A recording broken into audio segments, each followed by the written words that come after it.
Okay, the stream is up and running.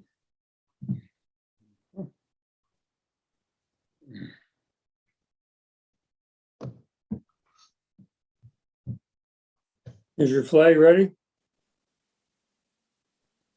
I'm sorry, what was that, Jim? Is your flag ready? Flag is ready. Okay.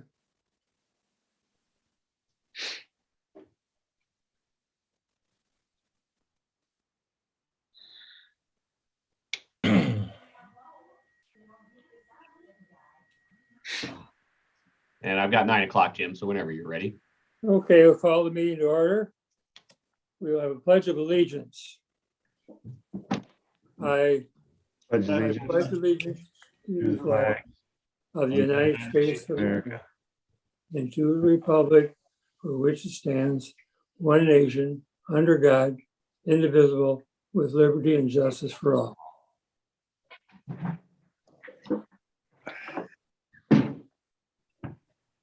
Did that work? Work, yep.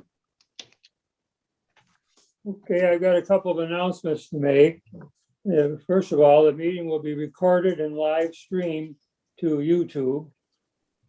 Regarding voting, votes on any variance will be a roll call vote. And meeting attendees will be able to listen by telephone call-in and participate in public comments by following the directions in the public notice for this meeting. And reminding the members that before you speak, please give us your name. Roll call vote on our attendance. Tom Cromer, calling from home. Brent Duffett, St. Clair. Tom Riley, Shepherd. Jim Wines, Mount Pleasant. Is that it? So just That's missing, it, yes. just missing Phil. Yeah, right. Okay, move on to the agenda for our meeting. You have it presented to you. We just need a voice vote to approve the agenda as it's been sent to us. So moved, Tom Riley. Tom Cromer, support.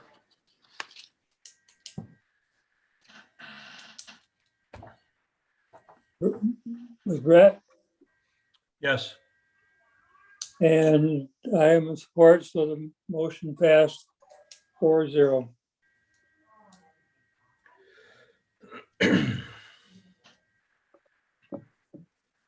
Now, the minutes for our last meeting, November 17, 2021.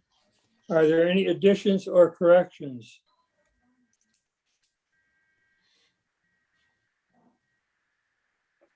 Hearing none, we'll ask for a voice. We'll have a voice vote of the members to approve the minutes. All in favor, signify by saying aye. Aye. Aye. Opposed? Hearing none.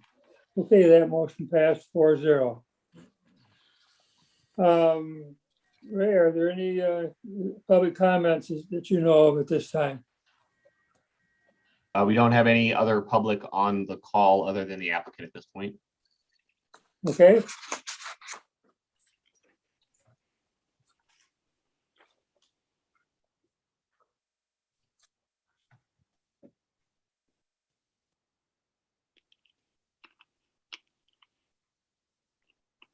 I'll open the meeting now to public comments, but we don't have any, so we'll move on. I'll close the meeting to public comment. If I'm missing something, let me know, Ray. Now, variance 21-03, Dane and Jane Clark, Nottawa Township. Ray? Yes, thank you, Mr. Chairman. This is, as you said, number 21-03 in Nottawa Township, Mr. and Mrs. Dane and Jane Clark. Section 31, the location is 5040 West Jordan Road. The applicant is requesting a variance to allow for a rear yard setback of 25.5 feet and 11.9 feet where 35 feet is required, and a front yard setback of 11.7 feet where 25 is required. And a little bit later in the staff report, I'll break those down in some explanation for the board. As I said, the property is located on West Jordan Road on Coldwater Lake. It's on the southern shore of Coldwater Lake and is a lakefront property in the lake's residential district. We originally got the application in September of this year.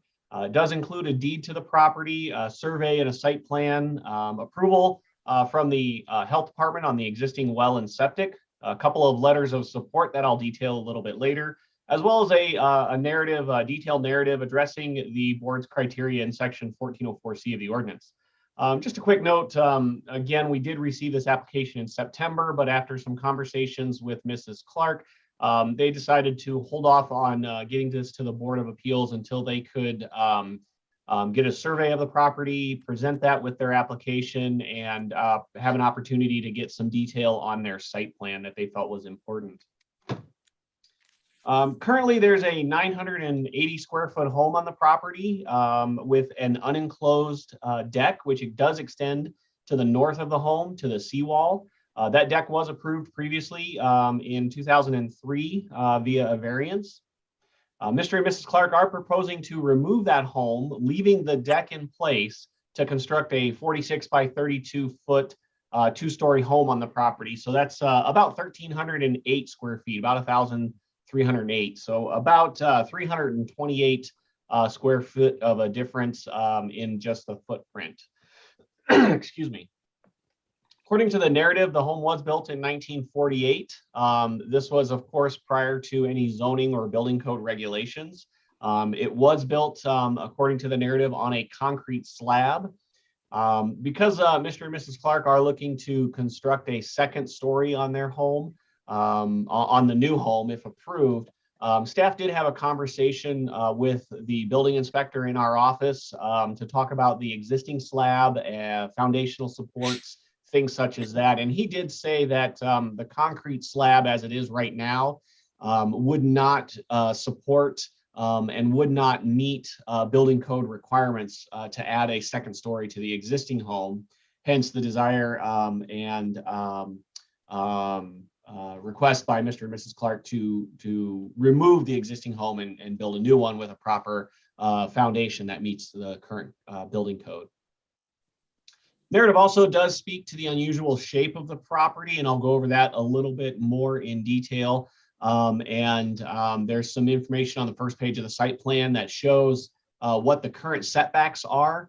And so it does show that if someone were to construct a home on this property, they basically would not meet the dimensional requirements of the ordinance given the shape of the property. So a variance would be required for nearly any kind of proposal on this property.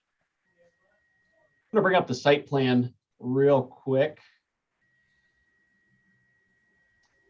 This is the existing property, page 1 of the site plan in your packets. It is made up of two lots, two platted lots, lots 283 and 282. This is the property boundary along the shoreline of Coldwater Lake. Coldwater Lake is up here. Neighbor property to the west, and then West Jordan out here to the south. As you can see in this site plan, this dashed line that my cursor is moving along, these are the current setbacks. If you were to be set back from the property lines, the required distances, this would be the only area in which somebody could meet those setbacks. I'm going to move to the next page, page 2 of the site plan. This is the proposed site. I want to talk real quick about this rear property line that I've highlighted with the red arrows for you. This is a little bit of an unusual rear property line in that it extends along the north end of the property, along the shoreline of Coldwater Lake, where there is a seawall. It does turn south and then back there again to the east before ending at this corner of the property. So this all right in here is lake, as well as this up here is in lake. Typically when we see lots such as what the neighbor has, they only have one area along their rear property line that has lakefront. This one ends up with this kind of two area or continuous area that has lakefront along it. So it's fairly unusual in that aspect. The first rear yard setback that the clerks are requesting is this 25.5-foot rear yard setback. That is to this proposed covered patio. This is the home that they're looking to construct. This area right here would be a covered patio. It is an unenclosed patio, proposed to be an unenclosed patio. 25.5 feet is the closest point to the seawall. Staff did take a look at the neighboring properties. Typically, the big concern that the Zoning Board of Appeals has had is obstruction of a neighbor's view from their property out. And when you have enclosed areas, there is a chance for some obstruction. If your house is in front of the other, there's a chance for some obstruction. When staff looked at this through the aerial imagery as well as through a site visit, it does appear that the house next to it is actually closer to the water with their porch. And so staff is of the opinion that with this location, there would be no obstruction by the neighbors of the lakefront. And that it would not impede the neighbors in any way. The second rear yard setback is this 11.9-foot setback right here to the water's edge here. The one thing that staff wants to note with this setback from the corner of the house to this rear property line, we have lot 284 over here, which is an empty lot. It's very, very narrow. Likely in the future, there will be no buildings or structures. This is only about, I think, 10 or 15 feet wide at its narrowest point. So it does taper down. And the nearest home is actually way over here on the other side of Coldwater Lake shore, about 375 feet away. So in terms of impact to a neighboring property, there is none. There's no impact of this 11.9 feet to the water's edge to a neighboring property. It is a tiny bit closer than what is there existing, but again, the current house is only 980 square feet and they're going up to 1,308. So they're really only going up about 320 square feet total footprint. So it's not appreciably closer than what is there existing. The last front yard setback, and I do have a typo in my staff report. I apologize for that. Their request is for 11.7 feet. My staff report indicates 11.9 feet in the front yard. I apologize for that. But the request for 11.7 feet to the front lot line, to the right of way, is again very similar to the other homes to the west. Staff took a look at all of those homes on the site visit as well as the aerial imagery and ran some measurements. They are similar, if not farther away from the right of way than the other homes in the area. Staff doesn't have any concerns as far as clear vision or traffic flow on West Jordan Road at this point in time. Excuse me. As I said in the background section earlier in the staff report, we did receive some letters of support. These were submitted by the applicant, signed by some neighbors, and we did send these out to the Zoning Board of Appeals. Again, all three of them are in support. The first one is Andrea Esch, 5048 West Jordan Road, and that is the neighbor directly here to the west where my cursor is. The next one is Tamala Myers, 5066 West Jordan Road, and Rachel Short, 5056 West Jordan Road. Those are all three of the neighbors directly here to the west that have shown support for this variance request. As we always do, staff has given the zoning ordinance language for the Board of Appeals members, section 1404C. That language is in your staff report.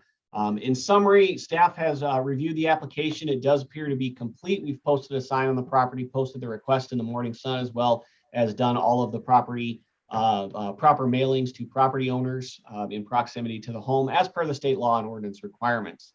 As of today, we've not received any additional letters of support or opposition to this variance request. All we got were the 3 letters of support that were submitted with the application. The only other thing that staff would mention is that if the Zoning Board of Appeals is going to consider approving the variance request, we would have one recommended condition. And that's just to comply with Part 91 of the Natural Resources and Environmental Protection Act because they're in proximity to the water. They do need to get a soil erosion and sedimentation control permit. That's from our office. I have spoken to the applicant about that. They did let me know that they will be getting that permit if it's approved. And staff did provide specific language for that condition in the next section of the staff report in your sample motions. And this condition is under the sample motion to approve the variance request. That was pretty rapid through there. There was a lot going on in this variance request, but I'm happy to answer any questions that the board may have. Any questions for Ray?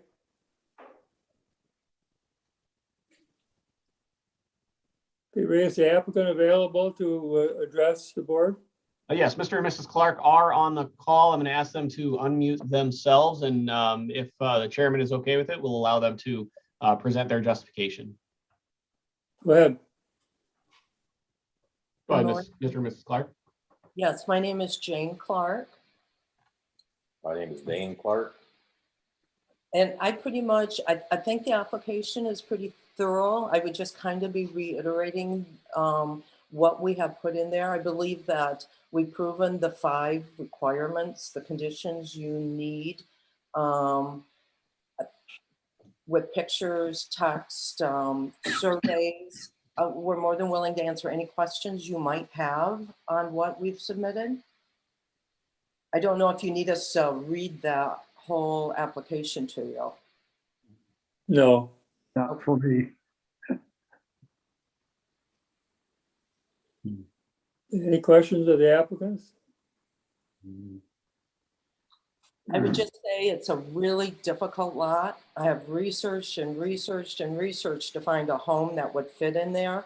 But as Mr. Johnson said, to meet even the current setbacks, it would be a very unusual tiny home and not worth building financially. Okay. If there aren't any questions of the applicants, we'll move on to the public comment portion of our meeting. Mr. Chairman, at this point in time, there's no additional public on the call with us. All right, now I'll close the meeting to public comment. Opportunity for ZBA members to discuss the applicant's proposal.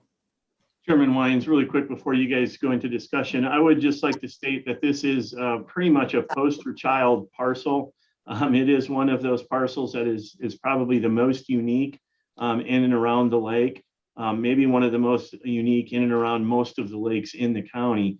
It is, bordered by that road on the one side, and the lake comes real tight up to West Jordan Road. So to their east, we don't have many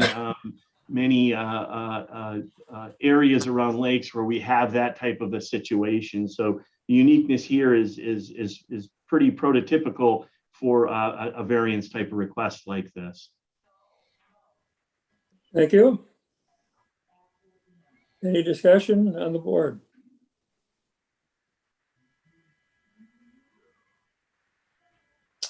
Okay, if there isn't any discussion or questions of the applicants, is there a motion to on this request?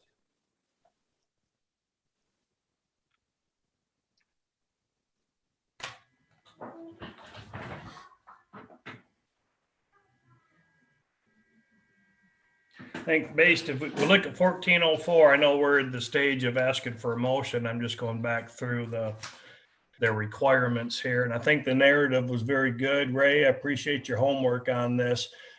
Addressed, obviously, the 3 big issues that I look at is from the water, from the rear, from the road. Looking at the picture on Exhibit 1, if I'm not mistaken, the garage is going to be on the west side of the house. So you do have more room as people pull in and out of the garage there, not really impeding the site on Jordan Road. Other than that, I agree with Tim. I mean, it's typical where we come in with these lakefront lots. So based on the review of that, I'd say we go ahead and approve the variance subject to them getting the soil erosion permit taken care of. All right, we have a motion to support by Tom Riley, support. Tom Kelly. motion of support. And now the recording secretary. If there aren't any more comments to be made, would perform a roll call vote on this motion. Kim's not with us today, Mr. Chairman, so I'll go ahead and do that for her. Mr. Riley, Yes. Mr. Cromer, Yes. Mr. Wines, Yes. and Mr. Duffett. Yes. That motion does Motion pass passes. 4-0. Okay. And if the applicants have to see you, they'll do that. We don't have any more to this point. Correct, and I'll get in touch with the applicant after the meeting. Okay. Staff comments before we retire. The only comments that staff have are, we sent that email out discussing the changes to the Open Meetings Act. So there'll be some modifications. You'll hear from us again, probably into January. But the January meeting will be moved into February. So because we only run an organizational meeting, what we'll do in February likely is we probably meet at 8:45 instead of 9 o'clock. Run our organizational meeting at 8:45, get that finished up, and then 9 o'clock go into a regular session if we have one. In the event that we don't have an application in February for a variance, we just may run our organizational meeting right at 9 o'clock, just as a separate meeting, and finish it up and move on. Beginning in January, though, you guys will be coming to the building. I don't know the protocol quite yet. We're still working on that on our end. Masking and that kind of stuff. So we'll be in touch with you. I just want to make sure that you guys all received the email I sent out earlier this week. Yes. Yeah. I think that's all for staff. Okay, any board comments at this point?